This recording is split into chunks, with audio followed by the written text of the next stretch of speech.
Congressman-Elect Dan Crenshaw, you are going to be sworn in by Nancy Pelosi. Thanks for reminding me. Yeah, thank you. You're welcome. One of the biggest battles going on right now is President Donald Trump stood up to the powers that be, and the House. They got a package passed with about $5 billion in border security. It's a huge issue. The American people want this wall. There are very dangerous people coming into the border every single day. Women and children are being sexually abused. The cartels are making tons of money off of it. What do you want to see, and how are you going to play a role in impacting this issue? Well, I want to see the border security funded. Right. You know, so I certainly would have voted for that in the House. Now, of course, it goes to the Senate to die. The Senate needs 60 votes. That's the world we live in right now. And that's an inescapable reality, unfortunately.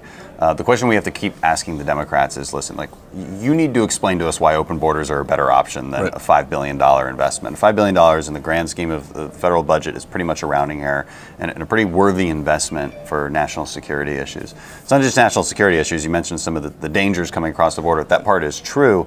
It's just also frankly unsustainable from an economic standpoint, from the standpoint of our school systems, our hospitals, you know, from our low-income hospitals in Houston.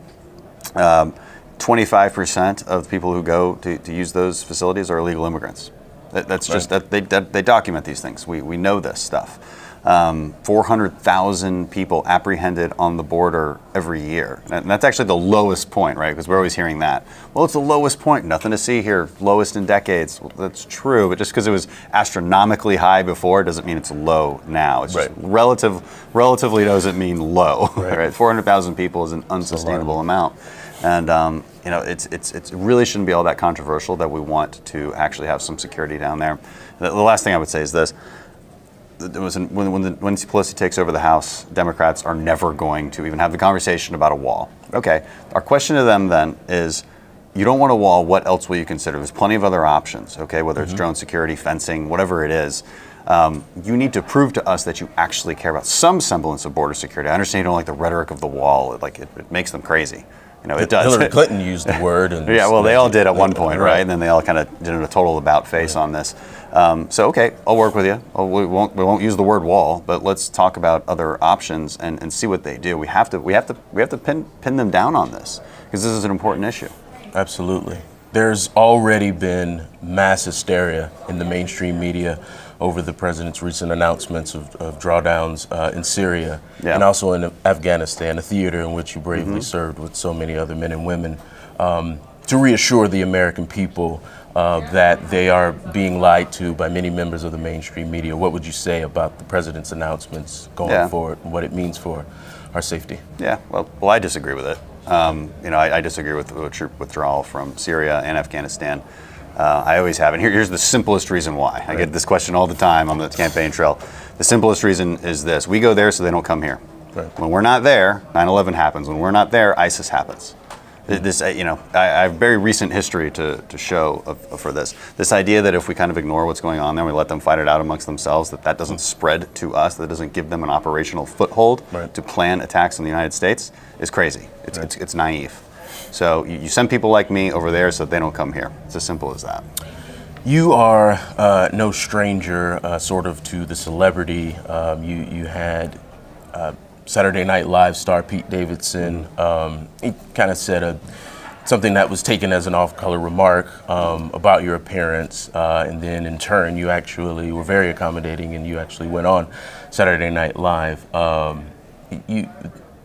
You understand the importance of culture, and certainly we do at Breitbart News. I mean, can you kind of take us into that whole exchange? What happened there?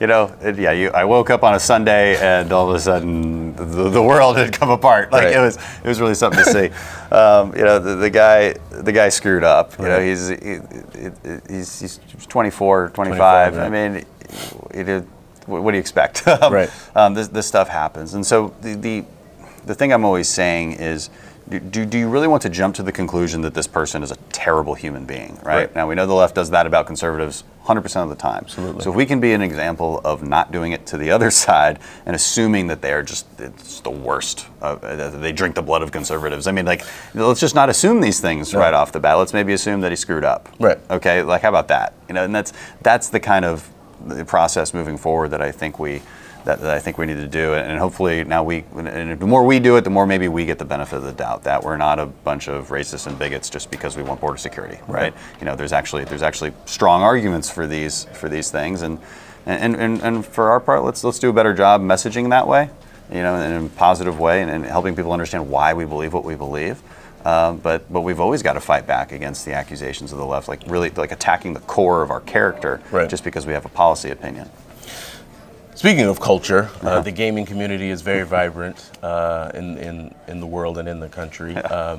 You have been compared to Snake from the Metal Gear. I can't understand why. Series. You can't understand why, but it's happening. Also, maybe Snake Plissken from Escape from New York. Snakes. I don't know what's with the snake and the eye patch. I don't get it. Yeah.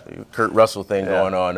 What would you say anyway to the fans who've created the memes? You're a hero to these people. Yeah. Well, thank you. I mean, keep it going. I mean, I'll have to start playing Metal Gear Solid again. Okay. I played as a kid. This is a long time ago, but maybe I'll have to start playing again. And I would argue something else, though. Okay, I would argue that maybe Thor. I dressed up as Thor for Halloween. There you go. And here's why. Not because I'm copying Thor, but because Thor is copying me. Okay. All right. So Thor used to have this long, flowing blonde hair. He had 2 eyes. All of these things. And then all of a sudden, he cut his hair. He grew out his beard. And he lost an eye. Now, the difference being, of course, is that he lost his eye because his sister punched him. Right? I mean, so who he then had to kill. Yeah, Unfortunately. fair enough. Yeah, it was a very tragic family incident. But, so I'm not making fun of Thor for getting his eye punched out by his sister, but that is what happened. It is, a huge Nordic following. Yeah, I got blown up. He got punched by his sister.